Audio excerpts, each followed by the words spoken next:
Hello mga kaibigan, magluto tayo ng gulay ngayon. Maggisa ako ng gulay at ang aking halo ay ayan, naka-slice na bacon yan siya, bacon na malaki na ako na ang nag-slice ng ganito kalaki. Ayan ang aking subak sa ako ang utan.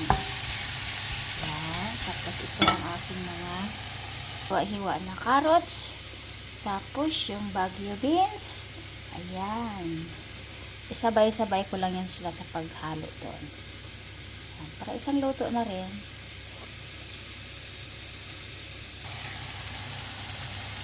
Pwede na yan. Luto na ang ating subak. Kaya ihalo na natin ang ating gulay. Ayan. Haluin na natin ang ating gulay mga kaibigan. Para sumarap.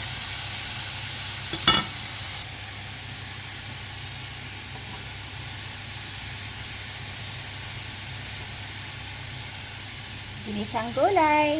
Takpan muna natin. Tapos balikan natin ng mga ilang minuto na tama na siya maluto.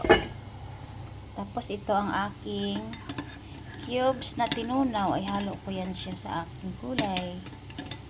Vegetable cubes lang mga kaibigan. Yan lang. Ayan, pwede na yan mga kaibigan. Parang luto na. Kaya ihalo na natin ang ating cubes na tunaw. Ayan, parang masarap na yan. Ayan.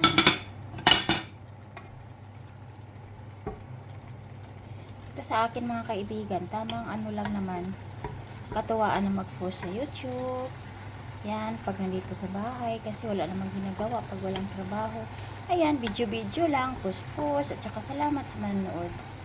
Ayan. Yan lang ang aking ulam. Ay, amin pala ng asawa ko. Ito lang din kainin niya.